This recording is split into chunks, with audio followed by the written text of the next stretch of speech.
Peace and blessings be upon you all. I hope y'all doing good. So listen, today I'm going to talk about my experience so far on semen retention. Currently, I am on day 9, and one of the biggest benefits that I've definitely noticed is increased confidence and self-worth, And confidence isn't like pride. It's not a prideful confidence of like I feel like I'm better than other people, or like I can just get any girl I want, even though I do feel like that, I'm not gonna lie, but that's besides the point. The point is that this confidence that I feel is more within. Like I feel more whole within myself. I feel more secure about myself and more aligned, because the truth is when you're doing semen retention, you're aligning yourself with the creator, with the higher being, with the higher power, because you're retaining your energy, you're retaining your life force, and this force inside of you starts to attract, it starts to manifest things into your life rapidly, at a rapid speed, you know. But you can either attract good or you can attract evil. So you got to be careful, and you got to be mindful of your thoughts, of your energy, and make sure you are aligned on your purpose. And nobody's perfect. You just have to try and keep on striving to go on the right path. But yeah, like definitely I can say that, energy cannot be destroyed. It can only be transferred.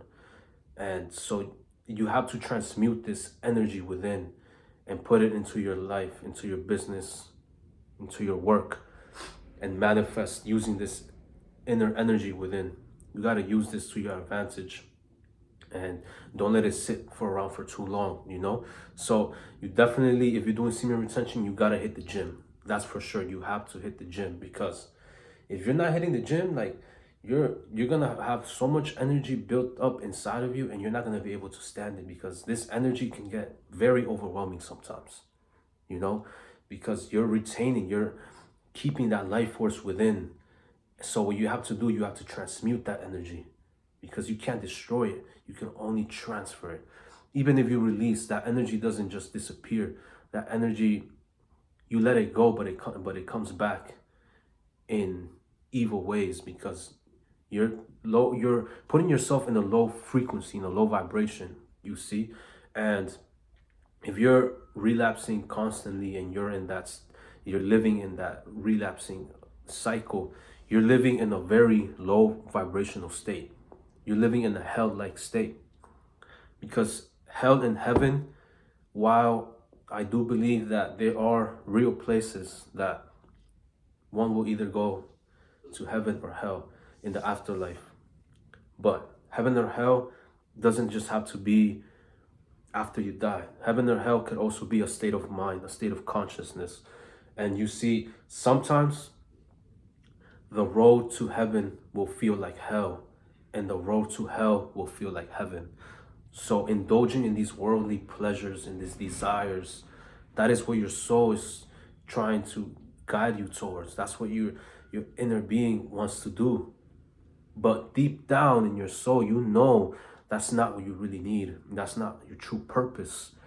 When you see these temptations, they feel good in the moment, and you want to do it. But you have to be strong. You have to suppress your desires and elevate above that. And that's why I'm saying the path to heaven, the path to righteousness will not be easy. It's not an easy walk, but it's the right walk, and it's the walk of light, because you want to be in the light. You don't want to be in the darkness. Comment right now if you're tired of being in the darkness, if you're tired of relapsing and being in this cycle of PMO, like you're tired of it, you're sick of it, and maybe this is why you're watching this video. This is why this video was sent to you directly, to give you hope, to influence you, to give you motivation to keep going. Don't give up. Don't give up. If you're in a cycle of PMO right now, of relapsing, keep going, keep going. It don't matter if you're going 5 days and then relapsing, you're still going 5 days. So keep going, increase yourself,